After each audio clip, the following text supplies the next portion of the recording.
प्रधानमंत्री नरेंद्र मोदी ने गुजरात में सूरत एयरपोर्ट के नए एकीकृत टर्मिनल भवन को किया राष्ट्र को समर्पित। टर्मिनल भवन व्यस्त घंटों के दौरान 1200 डोमेस्टिक और 600 इंटरनेशनल पैसेंजर्स के लिए सुविधा देने में होगा सक्षम। एयरपोर्ट की क्षमता को बढ़ाकर 3000 यात्रियों तक करने की योजना।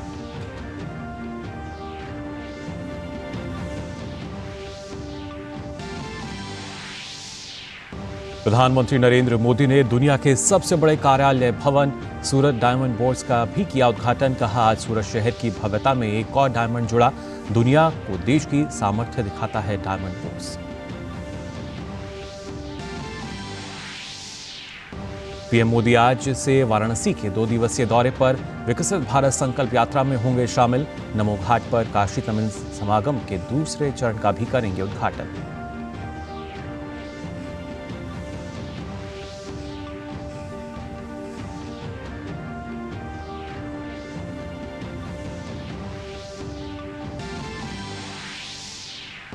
पीएम मोदी ने संसद की सुरक्षा में हुई चूक पर जताया दुख। कहा, घटना चिंताजनक।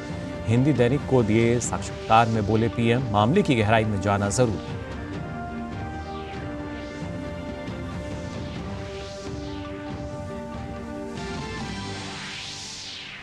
रक्षा मंत्री राजनाथ सिंह ने तेलंगाना में वायुसेना अकादमी के 212वें ऑफिसर्स कोर्स की कंबाइंड ग्रेजुएशन परेड का किया अवलोकन। ऑफिसर्स कोर्स की सीजीपी में बोले रक्षा मंत्री, आजाद और नई सोच समय की जरूरत।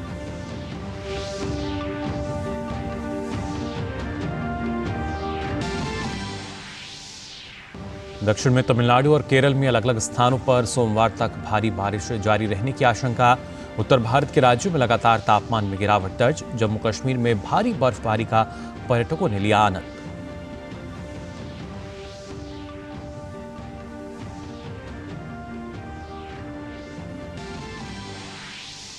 और खेल की खबरों में भारत के खिलाफ सीरीज के पहले वनडे में दक्षिण अफ्रीका का टॉस जीतकर पहले बल्लेबाजी करने का फैसला।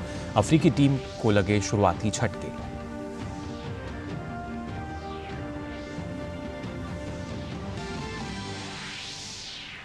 और खेलो इंडिया पैरा गेम्स के पहले संस्करण का आज समापन। 1 सप्ताह तक चले इन खेलों में युवा प्रतिभाओं ने दिखाया दम। सबसे अधिक पदक जीतकर हरियाणा रहा शीर्ष पर।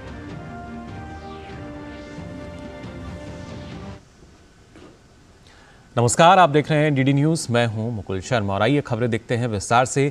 प्रधानमंत्री नरेंद्र मोदी आज अपने गुजरात के दौरे के दौरान उन्होंने सूरत को दोहरी सौगात दी। पीएम ने अंतर्राष्ट्रीय हीरे और आभूषण कारोबार के लिए दुनिया के सबसे बड़े और आधुनिक केंद्र सूरत डायमंड बोर्ड्स का उद्घाटन किया। यह कच्चे और पॉलिश किए गए हीरों के साथ साथ आभूषणों के व्यापार का एक वैश्विक केंद्र है। आयात निर्यात के लिए एक्सचेंज में अत्याधुनिक सीमा शुल्क निकासी गृह, खुदरा आभूषण व्यवसाय के लिए आभूषण मॉल और अंतर्राष्ट्रीय बैंकिंग और सुरक्षित वॉल्ट की सुविधा इसमें शामिल होगी। पीएम ने कहा कि आज सूरत शहर की भव्यता में एक और डायमंड जुड़ गया है।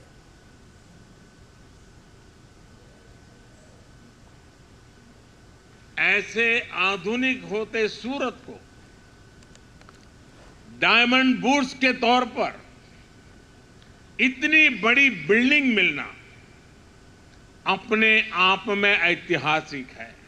आजकल आप सभी मोदी की गारंटी की चर्चा खूब सुनते होंगे।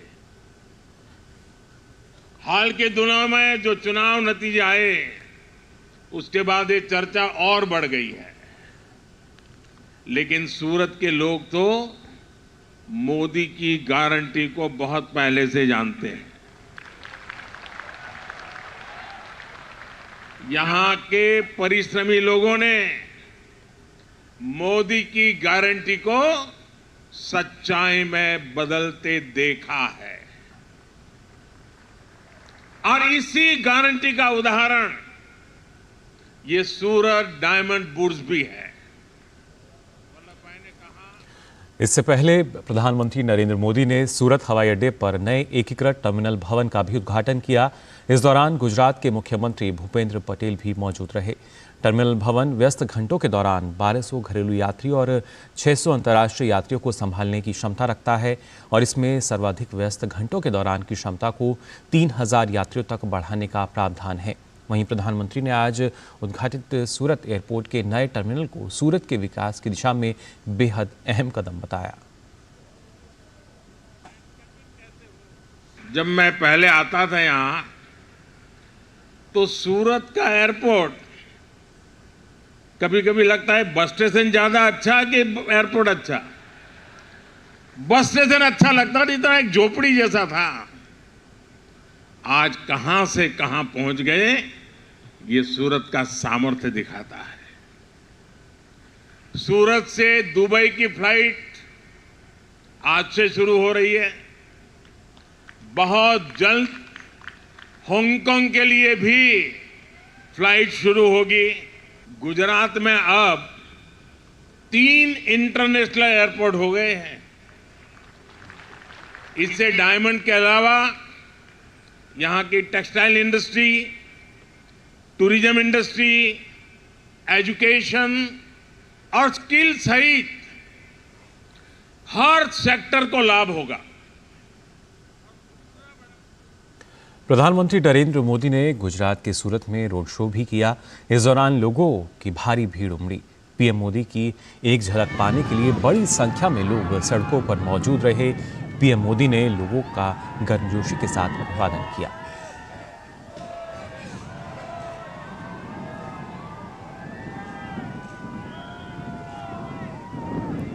सड़क के दोनों ओर इस दौरान काफी जो भीड़ है वो नजर आई।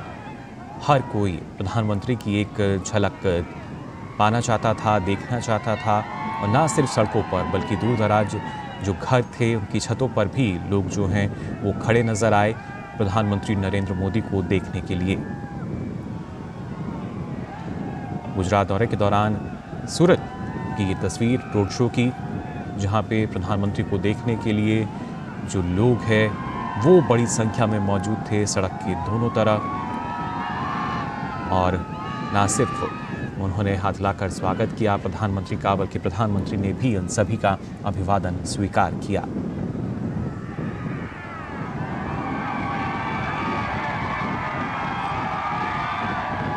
सूरत की अगर बात की जाए, यहाँ पे आप देख सकते हैं किस तरीके से जो लोग हैं वो हर जगह नजर आ रहे थे सिर्फ प्रधानमंत्री को देखने के लिए। और उसके बाद वहाँ पर प्रधानमंत्री ने सभी का जो अभिवादन है वो भी स्वीकार किया। प्रधानमंत्री ने संसद की सुरक्षा में हुई चूक पर चिंता जताई है। एक दैनिक अखबार को दिए गए विशेष साक्षात्कार में प्रधानमंत्री ने कहा कि यह घटना बहुत ही दुखद और चिंताजनक है, लेकिन इसे लेकर वाद विवाद या प्रतिरोध की बजाय इसकी गहराई में जाना जरूरी है ताकि समाधान का रास्ता ढूंढा जाए। पीएम मोदी ने कहा कि संसद में जो घटना हुई उसकी गंभीरता को जरा भी कम नहीं आंकना चाहिए, इसलिए स्पीकर महोदय पूरी गंभीरता के साथ आवश्यक कदम उठा रहे हैं। जांच एजेंसियां सख्ती से जांच कर रही हैं। इसके पीछे कौन से तत्व हैं, क्या मंसूबे हैं, इसकी गहराई में जाना भी उतना ही जरूरी है। प्रधानमंत्री ने अनुच्छेद 370 पर कहा कि ब्रह्मांड की कोई ताकत अब 370 की वापसी नहीं करा सकती।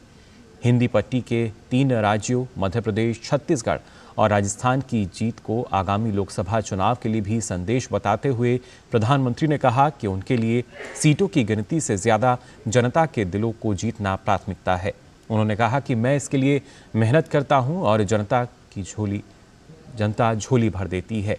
पीएम मोदी ने कहा कि तीनों राज्यों में मुख्यमंत्री के रूप में नए चेहरों को प्राथमिकता देकर भाजपा ने सबको चौंकाया है। भगवान श्री राम की प्राण प्रतिष्ठा पर प्रधानमंत्री ने कहा कि ये खुशी सिर्फ मोदी की नहीं है, ये हिंदुस्तान के 140 करोड़ हृदयों की खुशी है, मन के संतोष का अवसर है। मेरे लिए 22 जनवरी का ये अवसर हर घर अयोध्या, हर घर राम आने का है।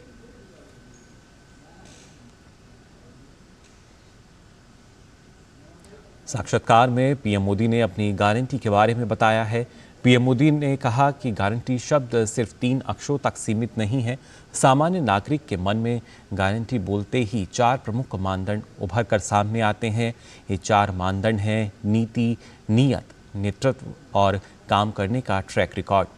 प्रधानमंत्री ने कहा कि हमने पिछले 9 साल में गरीबों को 4 करोड़ घर बनाकर दिए हैं। साथ ही पीएम मोदी ने कहा कि मुफ्त राशन की योजना को अगले 5 साल के लिए बढ़ा रहा हूं और ये मोदी की गारंटी है। इसके अलावा आज लोग प्रत्यक्ष देख रहे हैं, रेलवे का कायाकल्प हो रहा है। उन्होंने कहा कि अब सरकार जनता के पास जा रही है, जिसका हक है वह उस तक पहुंच रहा है। प्रधानमंत्री नरेंद्र मोदी आज ही वाराणसी के दौरे पर भी जाएंगे, जहां वे नमो घाट पर काशी तमिल संगमम 2023 का उद्घाटन करेंगे। एक भारत श्रेष्ठ भारत की इस अनोखी पहल को शिक्षा मंत्रालय द्वारा आयोजित किया जा रहा है।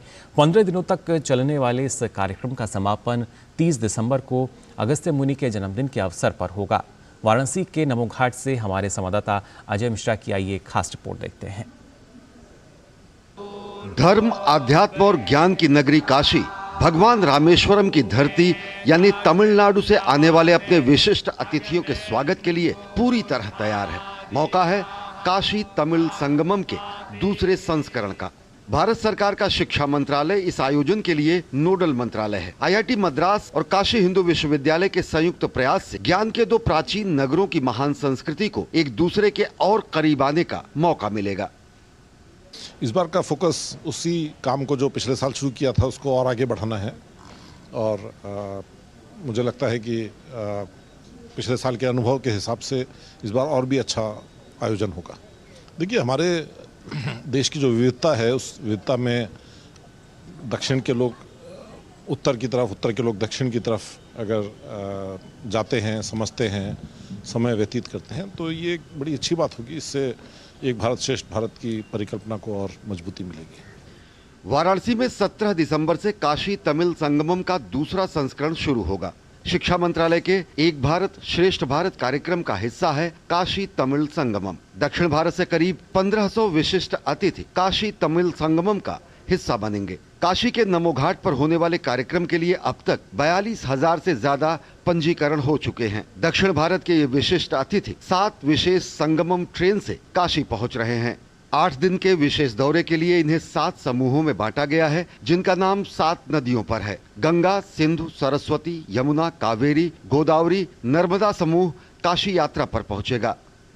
काशी तमिल संगम जो है धार्मिक, आध्यात्मिक, सांस्कृतिक से ओतप्रोत यह संगमम, यह हमारे भारतीय सभ्यता और एकता को दर्शाने वाला है। काशी, प्रयागराज और अयोध्या के दर्शन के बाद विशेष ट्रेन से इनके वापसी की भी तैयारी है। आयोजन के दौरान तमिलनाडु और काशी की कला, संस्कृति, हथकरघा, हस्तशिल्प, व्यंजन और अन्य विशेष उत्पादों को प्रदर्शित करने वाले स्टॉल लगाए जाएंगे। काशी के नमो घाट पर तमिलनाडु और काशी की संस्कृति से जुड़े सांस्कृतिक कार्यक्रमों का भी आयोजन होगा। We are very happy to be here and we are very much happy to participate in this program. Very much happy and we have to first thank our Kashi Tamil Sangamam and our Art and Culture Department Tanjore and North Central South Zone Culture Center and Government of India. आयोजन की पूरी अवधि के दौरान ज्ञान के विभिन्न पहलुओं जैसे साहित्य, प्राचीन ग्रंथ, दर्शन, आध्यात्मिकता, संगीत, नृत्य, नाटक, योग, आयुर्वेद, हथकरघा, हस्तशिल्प के साथ साथ नवाचार, व्यावसायिक आदान प्रदान, एडटेक और आधुनिक प्रौद्योगिकी पर सेमिनार, चर्चा और व्याख्यान आयोजित किए जाएंगे। अगस्त्य मुनि का बहुत, तमिल का, काशी का बहुत संबंध है। महर्षि अगस्त्य जी ने हिमालय से काशी आए, काशी में उनका शिव दर्शन हुआ। शिवजी दर्शन करके बताया उनको कि आप तमिलनाडु जाके तमिल भाषा का व्याकरण लिखिए। तो वहाँ जाके उन्होंने तोलकापियम नाम का तमिल व्याकरण ग्रंथ लिखा। इस प्रकार काशी का और तमिलनाडु का जो कनेक्ट है, इसमें अगस्त्य मुनि का महान संबंध है। उनका जन्मदिन भी आचरण कर रहे हैं। प्रधानमंत्री नरेंद्र मोदी वाराणसी में ही सर्ववेद मंदिर के उद्घाटन कार्यक्रम का हिस्सा बनेंगे और विकसित भारत संकल्प यात्रा पर प्रदर्शनी का भी अवलोकन करेंगे। वाराणसी का नमो घाट काशी तमिल संगमम के दूसरे संस्करण के लिए पूरी तरह से तैयार है और यहाँ की जनता प्रतीक्षा कर रही है प्रधानमंत्री मोदी को एक बार फिर से सुनने की। उम्मीद ये की जा रही है कि इस पूरी पहल से, जो कि शिक्षा मंत्रालय की पहल है, एक भारत श्रेष्ठ भारत की भावना को और ज़्यादा शक्ति मिलेगी और उत्तर और दक्षिण के बीच और ज़्यादा समन्वय होगा। कार्यक्रम है नमो घाट से आरती देखने का, उसके बाद प्रयागराज और रामलला के अयोध्या में दर्शन करने का। कैमरामैन उत्तम सिंह के साथ अजय मिश्र, DD न्यूज़, नमो घाट, वाराणसी। प्रधानमंत्री नरेंद्र मोदी के वाराणसी के दौरे से पहले काशी तमिल संगमम स्पेशल ट्रेन आज सुबह चेन्नई MGR सेंट्रल से बनारस पहुंच गई। यहां उतरते ही सभी यात्रियों का गर्मजोशी से स्वागत किया गया। अल सुबह 4:30 बजे का वक्त Kashi Tamil Sangamam special train Banaras station पहुंची। तमिलनाडु से आए युवा प्रतिभागियों के लिए प्लेटफॉर्म को खास तरीके से सजाया गया था। रेड कॉर्पेट सहित फूल माला पहनाकर भव्य स्वागत हुआ। ढोल और डमरू के नाद से बाबा विश्वनाथ की नगरी में परंपरागत तरीके से अभिनंदन किया गया। काशी तमिल संगमम स्पेशल ट्रेन के यात्रियों के लिए स्वागत अविस्मरणीय रहा। All the people of Tamil students have been warmly welcomed in this occasion. I thank all the people of Kashi, officials and government for giving us this wonderful opportunity, and we hope that everything will be fine. Har Har Mahadev! यहाँ पे हमें ये माला सब पहनाया और हमारे यहाँ पे टीका लगाया। बहुत सारे बड़े बड़े मिनिस्टर्स आए हैं, हमें अच्छे से संभाल रहे हैं, अच्छा सा स्वागत सत्कार हो रहा है हमारा। So we got an amazing welcome reception in Benares and we are very happy and proud to be here, part of Tamil Sangam. अभी हम काशी के स्वर्ण भूमि में आ गए अभी, और जो हमें ये वेलकम दिया गया है बहुत अच्छा है। मेहमानवाजी बहुत अच्छी दी गई है और हम बहुत खुशी से आपके पास आए हैं और आपके साथ मिलके इस काशी तमिल संगमम के 2 कल्चर्स के संगमम अभी हम सेलिब्रेट करने वाले हैं। अगले 3 दिनों में ये सभी प्रतिभागी काशी की सभ्यता और संस्कृति को समझेंगे। मोक्षदायिनी मां गंगा में आस्था की डुबकी लगाएंगे। बौद्ध विहार सारनाथ के इतिहास को समझेंगे। तीर्थराज प्रयागराज की महिमा का अनुभव करेंगे। भगवान राम की जन्मभूमि और नवनिर्मित मंदिर के दर्शन करेंगे। उसके बाद 20 दिसंबर को वाराणसी से चेन्नई की ओर प्रस्थान करेंगे। प्रशासन ने इनके रहने खाने सहित सुरक्षा की खास तैयारी की है। पहला ग्रुप काशी तमिल संगमम का आया है। 216 लोगों का ये ग्रुप स्टूडेंट का ग्रुप है और यहाँ पे ये 4 दिनों का प्रवास करेंगे। 2 दिन वाराणसी में रहेंगे, जिसमें जितने भी तीर्थ स्थल हैं, खासतौर से काशी विश्वनाथ कॉरिडोर और प्रमुख जो मंदिर स्थल हैं वहाँ का भ्रमण करेंगे। और नमो घाट पे विभिन्न विभागों के द्वारा स्टॉल्स और एग्जीबिशंस लगाए गए हैं, जिसे देखेंगे। साथ ही गंगा आरती क्रूज पे ये जाके दर्शन करेंगे। यहाँ से फिर इनकी रवानगी तमिलनाडु के लिए होगी। तो उम्मीद है कि एक सुखद अनुभव के साथ ये यहाँ से लौटेंगे। प्रशासन की तरफ से ये है कि हमारे सिक्योरिटी इनको लाइनअप में रहेंगे। हर बस के साथ PSO लगे हुए हैं और इनके स्क्वाड और इनके पायलट लगे रहेंगे। जहाँ कहीं भी इनकी ज़रूरत रहेगी पूरी सुरक्षा के साथ इनको भ्रमण कराया जाएगा और गंतव्य तक इनको वापसी पहुँचाया जाएगा। जोश और उत्साह से भरे ये युवा भारत माता की जय का उद्घोष करके एक भारत श्रेष्ठ भारत के मूल मंत्र को सार्थक कर रहे हैं। ये इनके जीवन का वह क्षण है जहां सभ्यता, संस्कृति, भाषा, अध्यात्म और इतिहास की साझा विरासत को आत्मसात किया जाए। रेड कारपेट से इनका स्वागत किया जा रहा है। पूरे इस कैंपस को जो है ये सजाया गया है, प्लेटफॉर्म को गुब्बारों के साथ, फूल मालाओं के साथ उनका स्वागत किया गया है। तिलक उनको लगाया गया है। जो एक ट्रेडिशनल तरीका है काशी में स्वागत करने का, वो यहाँ पर किया गया और बेहद गदगद सुबह ये सभी यात्री देखने को मिल रहे हैं। कैमरामैन पी संतन कुमार के साथ चंद्रशेखर, DD न्यूज, वाराणसी। और आइए बात करते हैं विकसित भारत संकल्प यात्रा की।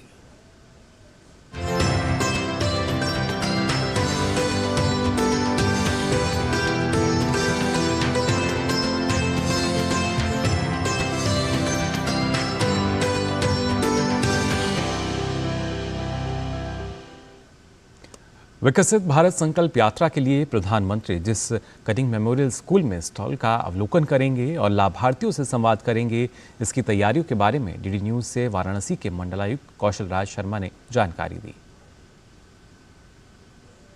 विकसित भारत संकल्प यात्रा का जो कटिंग मेमोरियल स्कूल में बनाया गया है, सजाया गया है, उस पर बात करने के लिए हमारे साथ वाराणसी के कमिश्नर कौशल राज शर्मा जी हैं। कौशल जी, निपुण भारत नंदघर दिखाई दे रहा है, किस तरह से रिप्रेजेंट करेगा यह प्रधानमंत्री के सामने? विकसित भारत संकल्प यात्रा वाराणसी का आज ये शहरी कंपोनेंट है, जिसमें माननीय प्रधानमंत्री जी प्रतिभाग करने आएंगे। ये माननीय प्रधानमंत्री जी का खुद का संसदीय क्षेत्र है और वो यहाँ के सबसे बड़े जनप्रतिनिधि हैं। आज वो इस विकसित भारत यात्रा में जितने भी एप्लीकेंट्स आएंगे उनकी तरफ से होस्ट का काम करेंगे कि वो इस बेनिफिट को देने के लिए स्वयं सामने आए हैं। उसी के लिए अलग अलग स्टॉल्स लगाई गई हैं। सारे स्कीम्स जितने भी भारत सरकार, उत्तर प्रदेश सरकार की है, उन सबके स्टॉल्स के माध्यम से रजिस्ट्रेशन किया जाएगा। और उसी में हम लोगों के कुछ ऐसे स्टॉल्स हैं जो यहाँ वाराणसी में अच्छे कार्य हुए हैं, जिनको पब्लिक में प्रदर्शित करना आवश्यक है। ताकि जनता को भी उसकी ज़्यादा से ज़्यादा जानकारी हो सके। ये जो एग्जीबिशंस लगाई जा रही हैं, ये जो स्टॉल लगाए जा रहे हैं, ये पब्लिक के लिए हैं। माननीय प्रधानमंत्री जी तो खाली 1 घंटे अवलोकन करेंगे इसका, अदरवाइज ये सारा स्टॉल 2-3 दिन तक चलेगा और आसपास के जो वार्ड क्षेत्र हैं या कैंटोनमेंट बोर्ड का एरिया है उनकी उन सारी जनता के लिए है जो यहाँ पे रहती है, ताकि पिछले 9 वर्षों में कितना विकास हुआ वो सारा यहाँ पे प्रदर्शित हो सके, उसको सारा देख सकें। अब जो पीछे नंद घर देख रहे हैं, यहाँ पर जो वाराणसी के जो ग्रामीण क्षेत्र हैं, ग्राम पंचायत हैं, उनमें लगभग सभी गाँव में नंद घर बनाए जा चुके हैं। और ये निपुण भारत, जिसमें कि एक योजना है नई शिक्षा नीति के तहत कि जो छोटे बच्चे हैं उनको क्या सीखना है, किस तरह से सीखना है, हिंदी आनी चाहिए, इंग्लिश आनी चाहिए, जिसमें 5वीं तक के बच्चों को हिंदी बोलना आना चाहिए, हिंदी पढ़ना आना चाहिए और वो जोड़ घटाना गुणा भाग सीख सकते हैं। उसका ही प्रदर्शन है इस विकसित भारत संकल्प यात्रा का जो ये वेन्यू है, cutting memorial school. Camera person Sumit के साथ doctor Harikesh Bahadur Singh Gautam, DD news, Varanasi. Telangana में वायुसेना अकादमी के 212वें ऑफिसर्स कोर्स की कंबाइंड ग्रेजुएशन परेड का आयोजन किया गया। रक्षा मंत्री राजनाथ सिंह ने परेड की समीक्षा की। रक्षा मंत्री ने स्नातक प्रशिक्षुओं को सम्मानित भी किया। रक्षा मंत्री राजनाथ सिंह ने नवाचार के महत्व पर जोर देते हुए कहा कि समय के हिसाब से नवाचार का लाना बेहद आवश्यक है।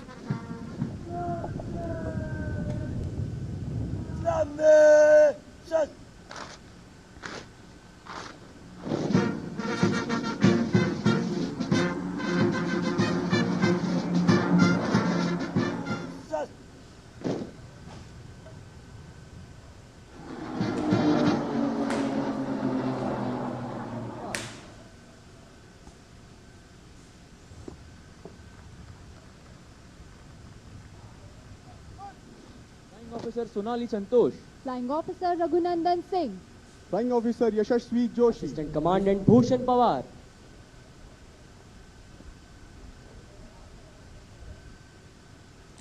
छत्तीसगढ़ में भाजपा विधायक रामविचार नेताम ने आज प्रोटेम स्पीकर के तौर पर शपथ ली। राज्यपाल विष्णुभूषण हरिचंदन ने राजभवन में रामविचार नेताम को शपथ दिलाई।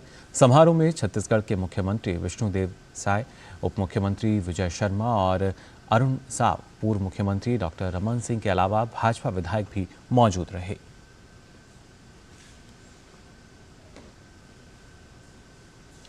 बीजेपी के वरिष्ठ नेता और छत्तीसगढ़ के पूर्व मुख्यमंत्री डॉक्टर रमन सिंह ने छत्तीसगढ़ विधानसभा अध्यक्ष पद के लिए नामांकन दाखिल कर दिया है। इस मौके पर छत्तीसगढ़ के मुख्यमंत्री विष्णुदेव साय के अलावा पूर्व सीएम और कांग्रेस नेता भूपेश बघेल भी मौजूद थे। इस मौके पर रमन सिंह ने कहा कि उनकी बेहतर ढंग से विधानसभा का संचालन हो, कोशिश उनकी ये रहेगी और सदन में सारे मुद्दे राज्य के हित के लिए उठें। नई जिम्मेदारी की थी और बढ़ रहे हैं और इस पवित्र सदन और पूरे छत्तीसगढ़ के 90 विधायक के संरक्षक के नाते एक नई भूमिका, एक नया दायित्व छत्तीसगढ़ की विधानसभा देने जा रही है। मैं सभी को धन्यवाद दूंगा और मेरी कोशिश होगी बेहतर तरीके से विधानसभा का संचालन हो और सारे मुद्दे छत्तीसगढ़ के हित के लिए उठें। उपराष्ट्रपति जगदीप धनखड़ ने उत्तर प्रदेश की राजधानी लखनऊ के राजाजीपुरम में अटल स्वास्थ्य मेले का शुभारंभ किया। इस मौके पर उन्होंने पूर्व प्रधानमंत्री अटल बिहारी वाजपेयी का जिक्र करते हुए कहा कि आज अटल जी होते तो देखते कि भारत आज दुनिया की 5वीं अर्थव्यवस्था के रूप में खड़ा है। उपराष्ट्रपति ने उम्मीद जताई कि आने वाले समय में भारत दुनिया की 3री अर्थव्यवस्था बन जाएगा, लेकिन इसके लिए हमें स्वस्थ रहना होगा और स्वस्थ लाइफस्टाइल में जीने की आदत डालनी होगी। उन्होंने कहा कि आयुष्मान भारत योजना चलाना एक बड़ा काम है और हर परिवार में शौचालय होना बड़ी उपलब्धि है। उपराष्ट्रपति ने कहा कि भ्रष्टाचार जैसी बड़ी बीमारी को दूर किया गया है और कानून सभी पर समान रूप से लागू हो रहा है। भारत अब किसी के दृष्टिकोण का मोहताज नहीं है, अपने विवेक से निर्णय करता है। आपका स्वास्थ्य तभी ठीक रहेगा जब आपकी शासन व्यवस्था ठीक रहेगी। शासन व्यवस्था यदि अगर ठीक नहीं है, कानून व्यवस्था कमजोर है, पारदर्शिता उसमें नहीं है, शुचिता नहीं है, तो स्वास्थ्य पर बड़ा भारी कुप्रभाव पड़ता है। आज के दिन बदलाव देखिए, तकनीकी का उपयोग इतना जबरदस्त हुआ है कि जो कहते थे दिल्ली से 1 रुपया भेजते हैं, उसका 10% भी नहीं पहुंचता है। आज के दिन खरा 100% पहुंचता है। तमिलनाडु में इन दिनों लगातार बारिश हो रही है। तमिलनाडु के थुथुकुडी, रामनाथपुरम, पुदुकोटाई और शिवगंगा जिलों में लगातार बारिश हो रही है। वहीं राज्य के कई जलप्रपात बारिश के कारण बहाव में तेज हो गया है और जलस्तर बढ़ गया है। मौसम विभाग ने अनुमान जताया है कि अगले 2 से 3 दिन के दौरान राज्य में भारी बारिश हो सकती है। वहीं केरल में भी कई इलाकों में आज भारी बारिश हो रही है। सुबह तिरुवनंतपुरम शहर के कई इलाकों में तेज बारिश हुई। मौसम विभाग ने सोमवार तक दक्षिण केरल में भी कई स्थानों पर भारी बारिश का अनुमान जताया है। वहीं जम्मू कश्मीर की बात करें तो यहां भारी बर्फबारी जारी है। चारों तरफ बर्फ की मोटी परत नजर आ रही है। सड़कों पर बर्फ जमा होने के कारण वाहनों की आवाजाही बाधित हो गई है। सड़क से बर्फ हटाने का काम लगातार जारी है। वहीं गुलमर्ग में पर्यटक बर्फबारी का आनंद ले रहे हैं। T20 सीरीज 1-1 से ड्रॉ होने के बाद आज भारत और दक्षिण अफ्रीका के बीच 3 मैचों की वनडे सीरीज का पहला मैच खेला जा रहा है। इस मैच में दक्षिण अफ्रीका ने टॉस जीतकर पहले बल्लेबाजी करने का फैसला किया है। ताज़ा समाचार मिलने तक दक्षिण अफ्रीका ने 4 विकेट के नुकसान पर 52 रन बना लिए हैं।